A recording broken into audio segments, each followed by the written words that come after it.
Right, since this quarterback class is expected to be below average, more teams might look to free agency to try to buy a year or two before trying to find their franchise guy in the draft. We asked each one of you to come up with your top free agent quarterbacks. Danny, give us your top five.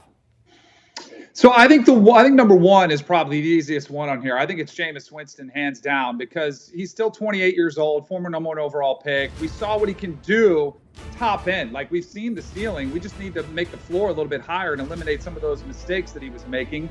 And he started to do that after watching Drew Brees, getting in Sean Payton's system. I thought you saw a little bit more consistency there out of him.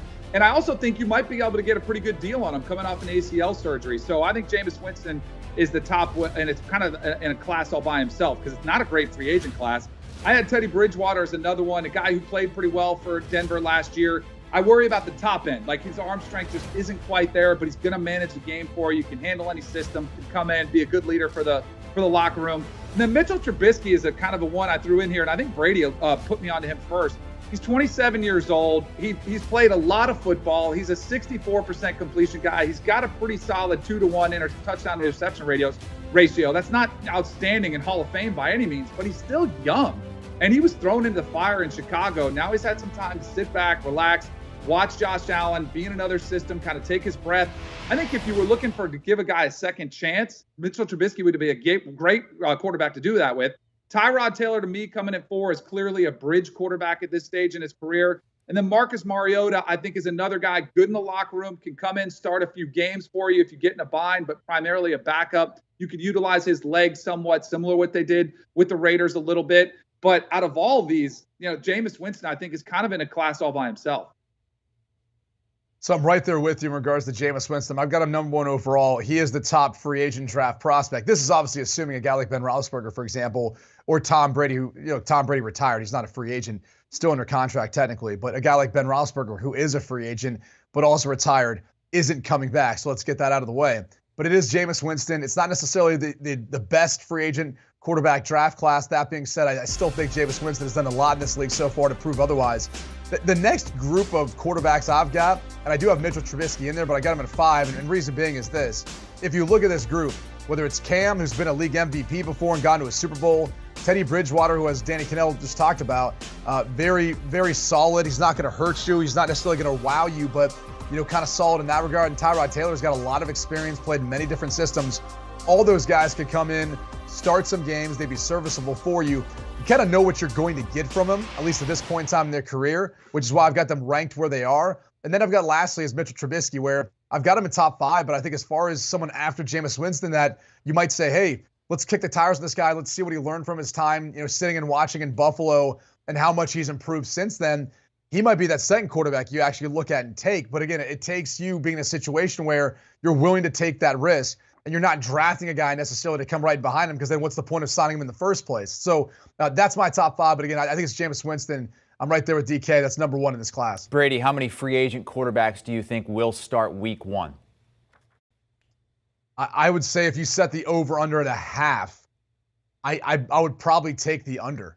I just think when you look at the number of quarterbacks that potentially could be on the move who are under contract, we're talking veteran quarterbacks, there's the potential for teams with a quarterback need filling their voids there.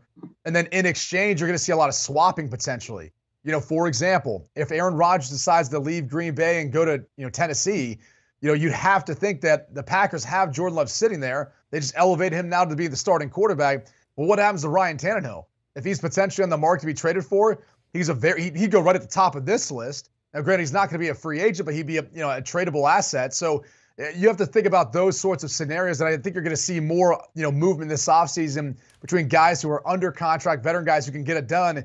And then we're looking at the draft, and we're looking at 3 capable, maybe 4 capable quarterbacks, depending on what team you are, at drafting one of those guys and putting him in there week 1 to be your starter. So I don't see with this year's free agent draft class, many teams going that direction. I think they trade for one or they end up drafting one.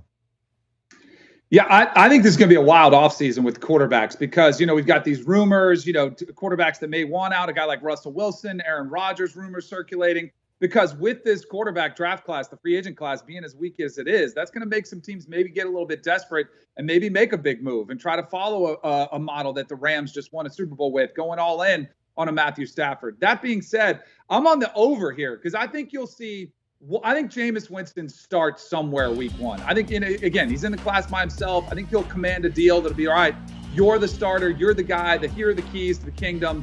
We'll give you the opportunity. And then where the second free agent starter comes from, I think is going to be a place that's going to, like a lot of the teams that we talked about earlier with the draft, Washington, New Orleans, if they don't go Jameis, a place like that where you draft a young quarterback and you need that bridge quarterback to come in, start until he's ready. Because again, I don't think any of these quarterbacks are going to be ready week 1. They might be ready week 8, or not even ready, but to kind of play them early. So I would say one of these other free agent quarterbacks gets to start week 1. But I don't know. I would set the number at 1.5 to make it a little bit more interesting. And I might take the under there, but I'll go ahead for this exercise. I'll say 2 free agent quarterbacks in this group we're talking about. We'll be starting week 1. All right, Danny says 2. Brady says likely 0. Danny Cannell, Brady Quinn with us here on CBS Sports HQ. Ryan Wilson has a brand new first-round mock on CBSSports.com. No skill players until number 10 overall, with Drake London, the wide receiver out of USC, going to the Jets in their second of 2 first-round picks. We'll have full coverage with Ryan Wilson and Emory Hunt coming up at 4 o'clock Eastern Time as we go through the entire first-round mock. Do you want a sports network that delivers everything that matters about the game? The highlights, the picks, the instant analysis, no yelling, no fake debates, no politics. Hit the subscribe button and never miss a moment.